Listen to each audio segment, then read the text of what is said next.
Hey guys, this is Zach from Paper Street Media. You are listening to an excerpt from our full podcast for A Nightmare on Paper Street, which is actually down in the description on Spotify and iTunes. You want to give it the full thing a listen. Again, with this YouTube video, as always, if you can just like the video, subscribe to the channel, maybe give it a share, it really helps out the channel a lot, and we really appreciate all the support. But here you go. We're going to start right up. We're going right into the Halloween Kills trailer. It's the second trailer. It's still a teaser, though. Still a teaser. It's the second teaser for the movie.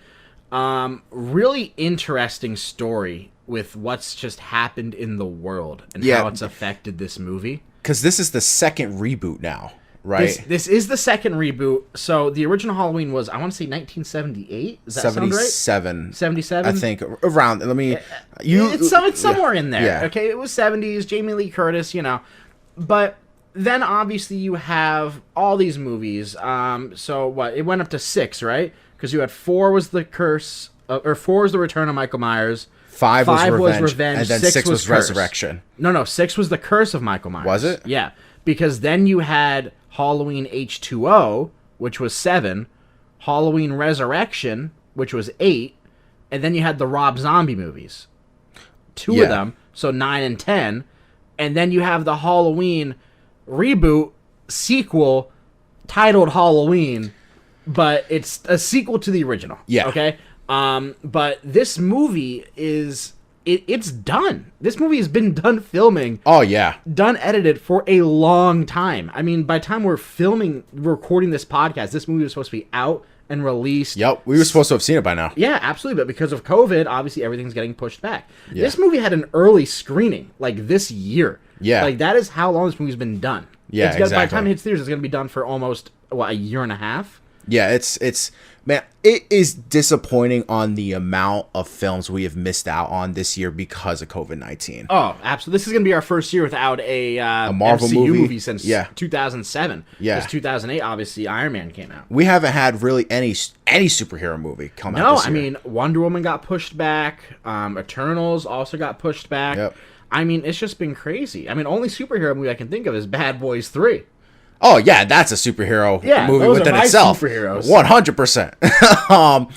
But we'll get into the generalization of film and Paper Street Soapbox. But yeah, man, they said that next year Halloween Kills, no matter what, COVID doesn't matter. They said that Halloween Kills is coming out no matter what. I'm so torn because on one hand it's like if it was like available, obviously, video on demand, I'm buying it no matter what. Exactly. But I love the theater experience. Dude, 100%. So much. You cannot beat the movie theater experience. I know, and it really started. We're getting a little bit sidetracked, but like with A Quiet Place Part 2, that's really the first movie that when it got pushed back because of COVID, John Krasinski was like, this movie is meant to be seen in a movie theater.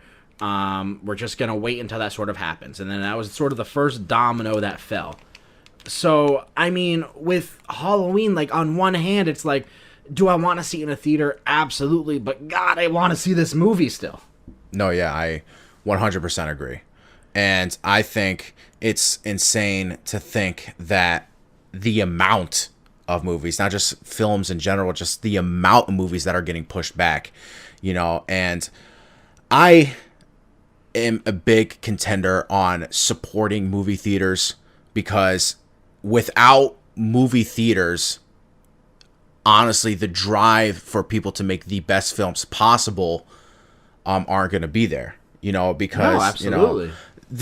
These movie theaters, they know they can get so much money out of, tickets and movie sales that, that's why they make it on such budgets. They're going to have to reorchestrate everything to work with possible streams, Yeah, I mean, obviously it was sort of shifting in that direction anyway because of Netflix. Yeah. I'm sure we'll get more into it on Paper Street Soapbox, but Yeah. it's just, it is such a shame. I mean, we really it feels like a lost year for movies. No, exactly. But, I think maybe, or more or less, maybe it's a good, good breather, take, I guess. I know you mentioned it before, but imagine if this was last year. Dude, that's what I'm saying. Like, imagine with Endgame, Star Wars. Yeah. I mean, it would have been crazy. Yeah. But yeah, let's. I think let's not get way sidetracked. Yeah. Let's just get right into the trailer.